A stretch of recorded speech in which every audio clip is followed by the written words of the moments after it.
बिस्मिल्लाहिर्रहमानिर्रहीम। अस्सलामुअलैकुम स्टूडेंट्स। तो उम्मीद करती हूँ आप सब खैरियत से होंगे। जैसा कि हमने ग्राफिकल मेथड के केसेस स्टार्ट किए हुए हैं, तो हमने फर्स्ट 2 केसेस कर लिए हैं, जिसमें हमने अपना यूनिक सोल्यूशन, ऑप्टिमल सोल्यूशन और infinite number of optimal solution हमने कर लिए हैं 2 केसेस। तो इस वीडियो में हम अपना अनबाउंडेड सोल्यूशन फाइंड आउट करेंगे, किसका, ग्राफिकल मेथड का।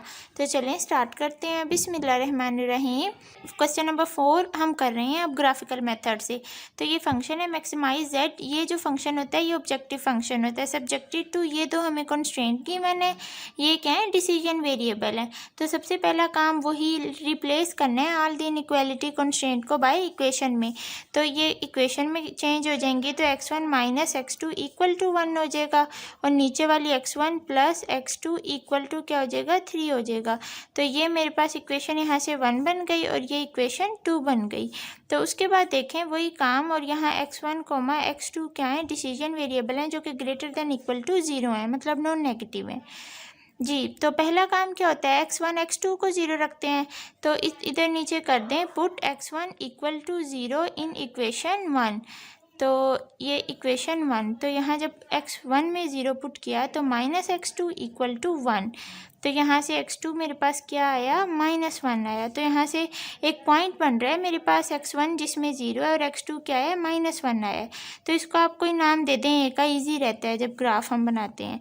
उसके बाद देखें इसी इक्वेशन 1 में पुट कर दें, इधर ही मैं साइड पे कर रही हूँ, put x2 is equal to 0 in equation 1। तो x1 इक्वल टू 1 आ जाएगा। तो यहाँ से हमारे पास क्या पॉइंट आया, बी कह दें इसको, जिसमें x1 1 है और x2 क्या है, 0 है। अब देखें इसमें हमारे पास दोनों वेरिएबल x1 x मतलब x के वेरिएबल दिए हुए हैं। इसका क्या मतलब है, x एक्सिस पे x1 होगा और y एक्सिस पे x2 होगा। तो ये मेरे पास बी पॉइंट आया है। इसी तरह फॉर इक्वेशन 2 के लिए देखें, तो देखें इक्वेशन 2 के लिए भी same as it is put कर दें x1 को इक्वल टू 0 इन इक्वेशन 2। तो इसी तरह जब x1 को 0 पुट किया तो x2 आ गया 3। तो यहाँ से ए बी सी पॉइंट बना मेरे पास 0,3। इसी तरह इसी इक्वेशन 2 में पुट कर दें x2 को इस बार 0। तो यहाँ से x1 मेरे पास मिला 3, तो यहाँ से c, तो ये d पॉइंट बन गया, x1 3 है और x2 0। तो ये मेरे पास कितने पॉइंट्स बने, a b और यहाँ से c d। अब इनका मैं यहाँ ग्राफ बना लेती हूँ। ये मैंने वो a b पॉइंट इस पेज के लिख लिए और ये c d, हमारे पास टोटल 4 पॉइंट है। तो ये पॉइंट है 0,-1, मतलब ये वाला पॉइंट है 0,-1। तो यहाँ मैं इस पॉइंट को a का नाम दे देती हूँ, ये वाला पॉइंट। उसके बाद b पॉइंट है 1,0। मेरे पास ये वाला पॉइंट है, ये वाला, ठीक है, 1,0। तो मैं इस पॉइंट को और इस पॉइंट को ज्वाइन कर देती हूँ, दोनों पॉइंट्स को। ये कहाँ से मिला है हमें, जो इक्वेशन 1 थी उधर से ये लाइन मिली है हमें। उसके बाद सेकंड पॉइंट देखें, c है 0,3 है, तो ये वाला पॉइंट है c 0,3। उसके बाद d है 3,0, मतलब ये वाला पॉइंट है d क्या है, 3,0। तो अब इस पॉइंट को और इस पॉइंट को भी मैं इस तरह से मिला देती हूँ।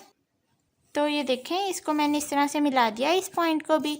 तो हमारे पास कुछ इस तरह से इसका ग्राफ मिला है। ये जो है वो लाइन 1 की है, जो कि क्या है, x1 माइनस x2 क्या है, is greater than equal to 1 है। और ये जो इक्वेशन है वो इसकी, और जो ये लाइन है इसकी इक्वेशन क्या है कि x1 plus x2 is greater than equal to क्या है, 3 है। अब देखें जो इक्वेशन 1 है उसकी ये वाली लाइन है जिसकी इक्वेशन मैंने यहाँ लिख दी है। अब ये क्या है, ग्रेटर देन इक्वल टू 1। तो ग्रेटर देन इक्वल टू 1 हो तो इसका क्या मतलब है कि ये ओरिजिन है, ओरिजिन की साइड पे सोल्यूशन लाई नहीं करेगा, इससे ऑपोजिट साइड पे लाई करेगा। मतलब इस साइड पे नहीं आएगा एरो, इसके ऑपोजिट साइड पे इस तरह से आएगा, इस लाइन का एरो इस तरह से आएगा जिस तरह से मैं लगा रही हूँ, मतलब ऑपोजिट साइड पे आएगा। उसके बाद देखें ये इक्वेशन 2 है, 2 की लाइन है, तो इसमें भी देखें ग्रेटर देन इक्वल टू 3 है, जो हम क्वेश्चन में कॉन्स्टेंट में ग्रेटर देन इक्वल टू 3 है। तो इसका मतलब भी क्या है कि ओरिजिन की साइड पे एरोज नहीं आएंगे, ऑपोजिट साइड पे एरोज आएंगे। एक तो ये तरीका हो गया इन एरोज को करने का, ठीक है, किस साइड पे आएंगे। और दूसरा तरीका ये है कि मैंने आपको बताया था कि 0,0 टेस्ट पॉइंट पे आप चेक कर सकते हैं। उसमें हम क्या करते हैं, x1 x2 को 0 पुट करते हैं। जिस तरह मैं यहाँ x1 x2 दोनों को एक साथ 0 पुट करूँगी ना तो मेरे पास आ जाएगा इस फर्स्ट कॉन्स्टेंट का 0 is greater than equal to 1। तो अब ये कंडीशन ट्रू है कि फॉल्स? फॉल्स है, हमें नज़र आ रही है कंडीशन फॉल्स है। तो अगर फॉल्स होगी ना कंडीशन तो ओरिजिन की साइड पे नहीं लाई करेगा, मतलब एरो ओरिजिन की साइड पे नहीं आएगा, ऑपोजिट साइड पे आएगा। इसी तरह इसमें जब आप 0 0 टेस्ट पॉइंट में x1 x2 को 0 पुट करेंगे तो 0 is greater than equal to क्या आ जाएगा 3 आ जाएगा। तो ये भी क्या है फॉल्स है। तो दोनों फॉल्स हैं। तो दोनों लाइनों के एरोज ना ओरिजिन से हट के मतलब ऑपोजिट साइड पे आएंगे। दूसरा तरीका तो ये हो गया इनको समझने का। तीसरा तरीका है कि आप इस लाइन पे कोई पॉइंट ना लें, इस लाइन के अलावा कोई पॉइंट ले लें। जिस तरह ये 1 है ना, यहाँ ये 1,1 ले लें, x का भी x1 का भी 1 और x2 का भी 1, ये वाला पॉइंट ले लें। मतलब लाइन को छोड़ के कोई भी पॉइंट लें और फिर उस पॉइंट को इधर पुट करें। देखें इस कॉन्स्टेंट में पुट करें, 1,1 लिया है तो 1 - 1 0, तो 0 is greater than equal to 1। तो ये भी क्या हुआ फॉल्स हुआ, मतलब एरोज ऑपोजिट साइड पे आएंगे। इसी तरह ये जो दूसरी लाइन है, दूसरी इक्वेशन की जो लाइन है, इसका कोई भी पॉइंट ले लें। अच्छा इस लाइन के ऊपर से आपने कोई पॉइंट नहीं लेना, इस पर भी तो ढेरों पॉइंट है। जिस तरह ये 3 है, यहाँ ये जिस तरह ये 2 है, इस तरह मैं यहाँ ले लेती हूँ। इस लाइन का कोई भी आप पॉइंट ले लें, जिस तरह यहाँ ये वाला पॉइंट ले लें 3,5, ठीक है। तो यहाँ से 3 और ये 5, ये वाला पॉइंट ले लें। तो जब 3,5 को आप यहाँ पुट करेंगे ना, 3 + 5 8, 8 is greater than equal to 3। तो ये कंडीशन क्या है ट्रू है। तो अब ये कंडीशन ट्रू है, तो कंडीशन ट्रू है तो जहाँ से हमने पॉइंट लिया है ना उस साइड पे एरोज आएंगे।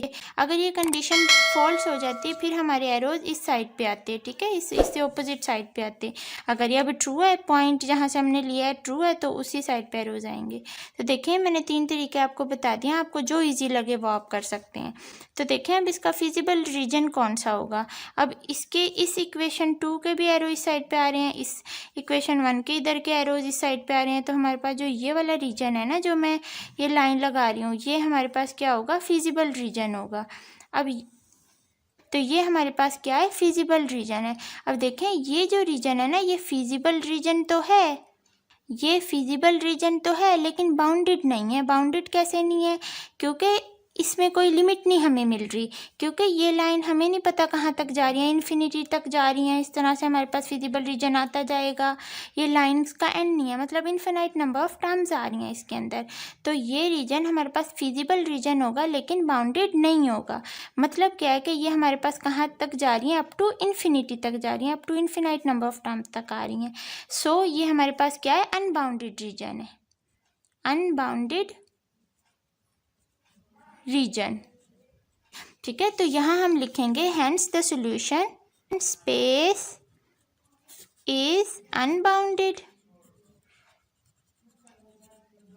अनबाउंडेड तो maximum value of z occurs at infinity,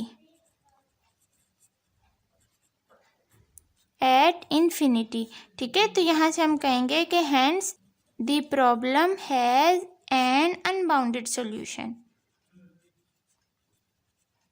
तो आई थिंक आपको इस ग्राफ की और ये जो हमने अनबाउंडेड सॉल्यूशन फाइंड आउट किया ग्राफिकल मेथड में, तो ये आपको समझ आई होगी।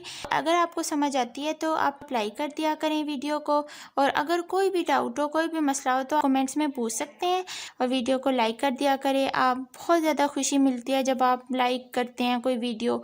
तो अल्लाह हाफिज़।